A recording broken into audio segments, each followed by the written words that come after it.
And I would like to go to Mr. Dr. Paul Stott. Dr. Paul Stott will speak while there is a presentation on, so he will guide you through that. Dr. Stott, you have the floor.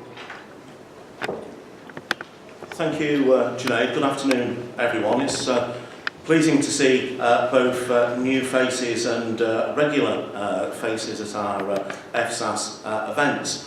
I'm going to approach the question of the Chinese-Pakistan economic corridor from a slightly different angle by looking at the approach of the United States to both China and Pakistan, and really present the view that in a lot of ways Pakistan has rather burnt its bridges with the US, and so the relationship with China is consequently one of the few relations potentially open to it.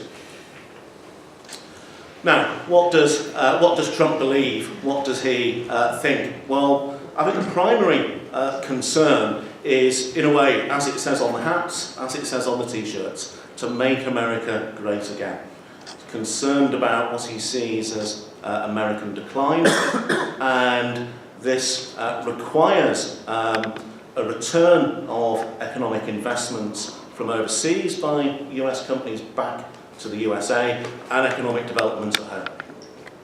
It's a rejection of multilateralism, critical view towards institutions like the United Nations, but also critical view towards institutions like the European Union, where we are today.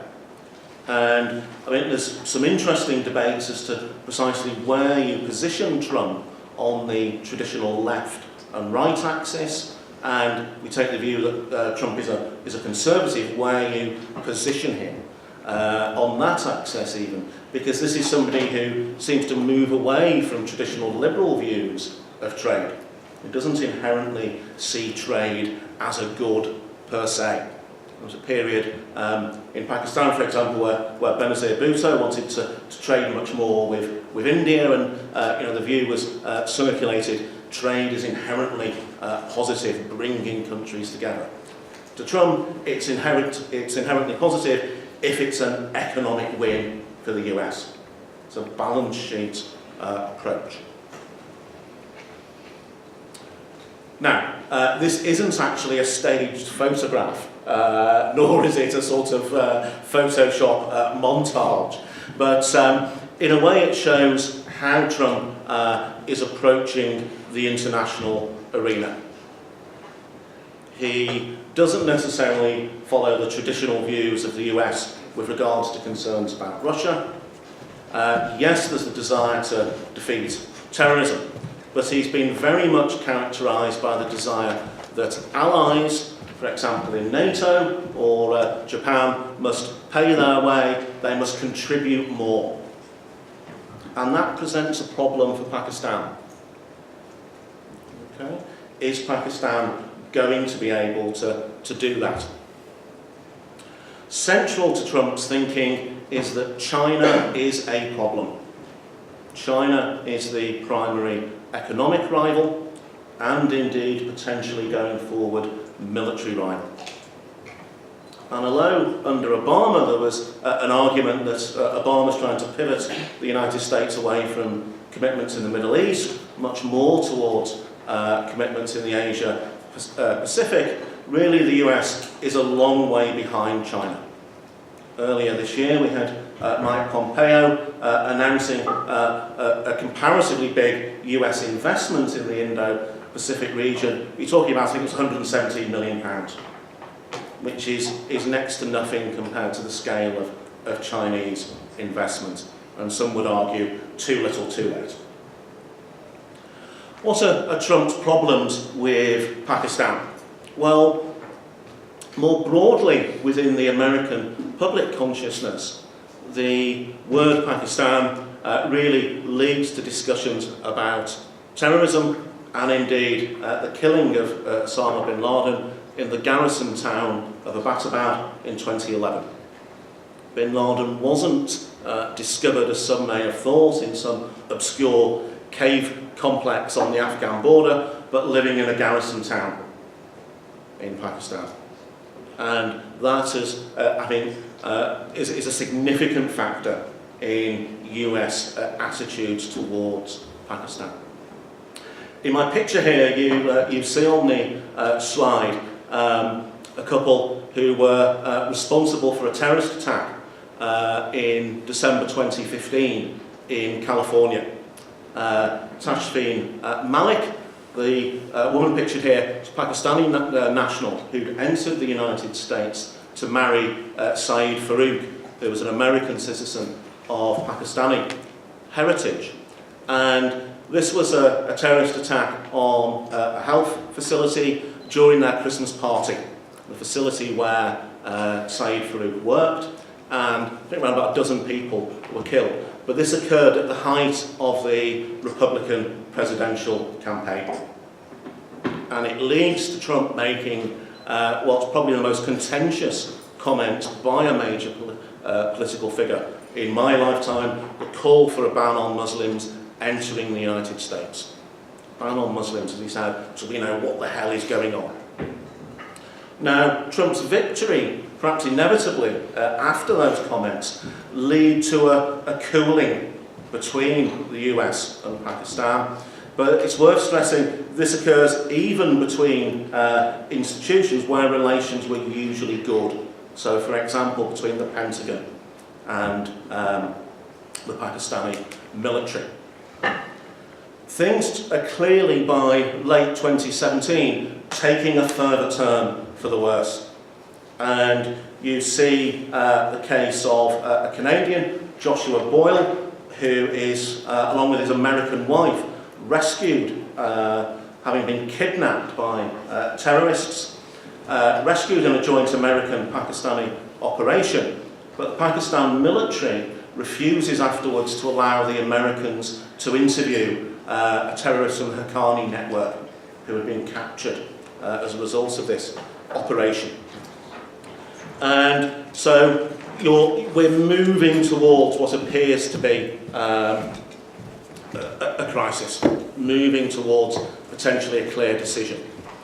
Now, within the American military, there is some occasional voices in defence of Pakistan. The former head of the CIA's Bin Laden unit, Michael Sher, on his blog in 2017, Non-Intervention, defends Pakistan and really takes the view that it has worked alongside America in the war on terror, has made sacrifices. But you may or may not be able to read the tweet here clearly, but on New Year's Day this year, Trump really draws a line, I think, under America's relationship with Pakistan. The US has given Pakistan $33 billion since 2002 and hasn't got its money's worth, to put it mildly, is the Trump position. Accuses Pakistan of deceit and may go back here perhaps to the Bin Laden case. So there's a clear breakage of relations here. Let's talk a little about Pakistan under its new leader, Imran Khan. And this is somebody, really, as Geoffrey alluded to in the previous presentation, somebody who's taking office at a time of real economic crisis. A country that's in a very weak position. We haven't had any grandstanding from Imran Khan, for example, on the issue of Saudi Arabia and the murder of Mr. Khashoggi, the journalist in the Saudi consulate in Turkey. He can't afford to annoy the Saudis. India remains Pakistan's permanent foe, despite, I think, some warm words under the new leadership. And I think the historic approach towards Afghanistan continues, that Pakistan doesn't feel it can have an opponent, an enemy on either flank of its territory, so it looks to maintain influence in Afghanistan in order to have strategic depth. Wants a government in Kabul that it is either close to or controls.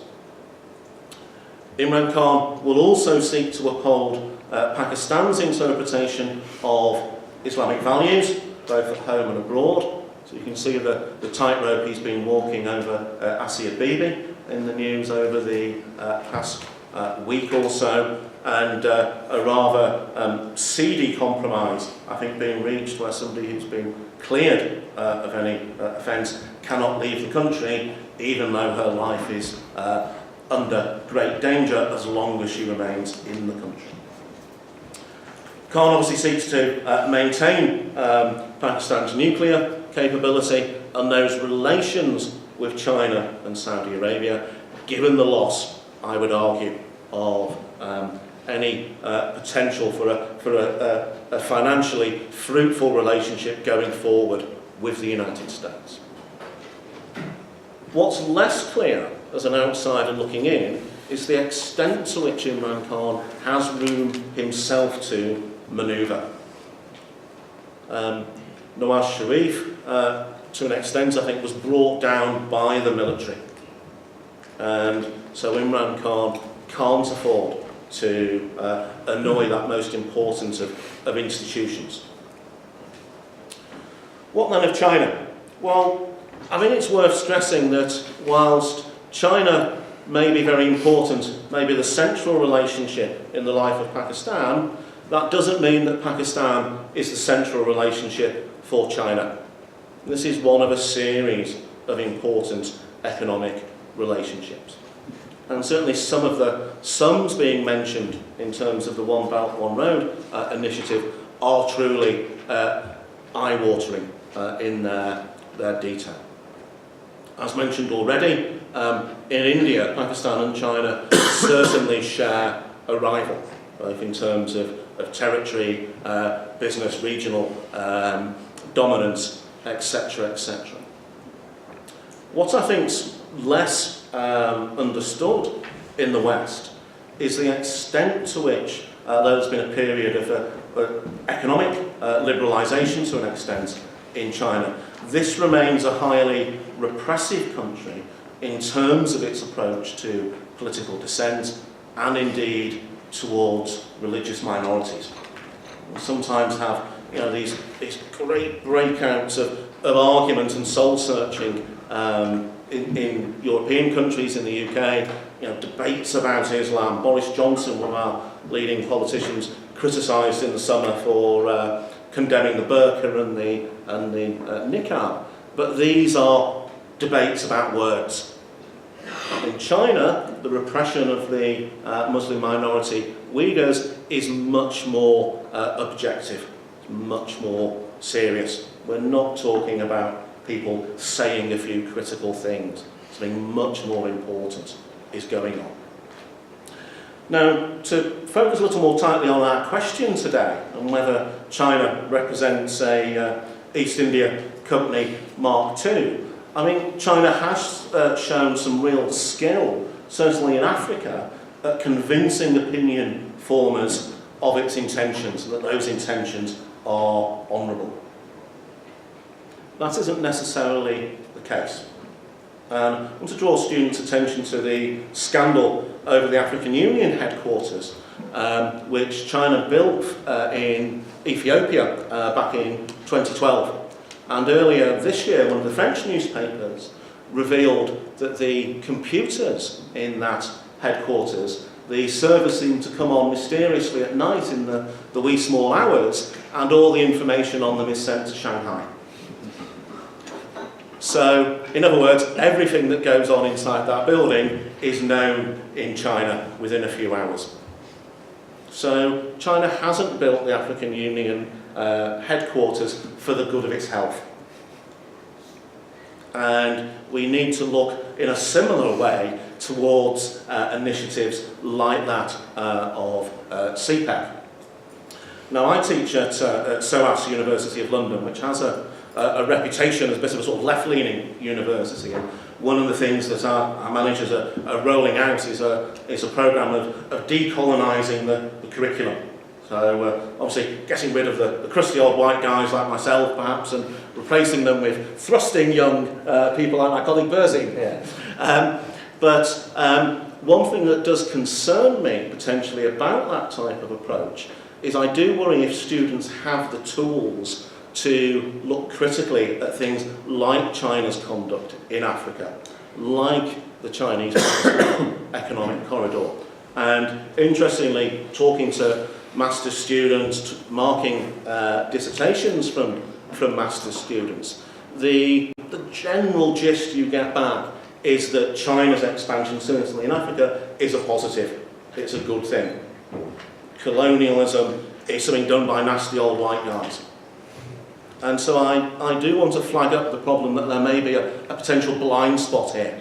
Are we capable of looking critically at what China's doing, be it its approach towards political dissent, religious dissent, or indeed its work, its developments in South Asia? Just to draw things to a close, I want to flag up some of the security issues which are out there at the moment, and obviously they're going to be a huge challenge for all of the countries involved in terms of securing this corridor, this huge territory. But the relationship between Pakistan and China does seem to be affecting both sides in terms of the decisions being taken. So on the UN Security Council, for example, the Al-Qaeda Sanctions Committee, China has looked to block the listing of one of Pakistan's most high-profile jihadists, Masood Azhar, of the Army of Muhammad group as it translates into English. Both India and the United States have tried to add his name to the list of terrorists prescribed by the Al-Qaeda Sanctions Committee, which in effect puts limits on travel, on access to bank accounts in particular, which I think is what they're really after. But China has blocked this, saying it's not the right time to be doing this. Equally, China has had very little to say on the mainstreaming of some other figures of similar ideals, such as Hafiz Saeed. Now, normally I would look positively on the idea of bringing more extreme figures into the political mainstream. I think, for example, in Northern Ireland it worked, broadly speaking, quite well. But there's little evidence that that's the case in Pakistan. And with the somewhat curious situation at the moment where Pakistan's clerical leaders often have an enormous amount to say about events in the Middle East, in the West, about India, about Pakistan, but next to nothing about the situation of their co-religionists over the border in China. And the question really that comes out of that is why?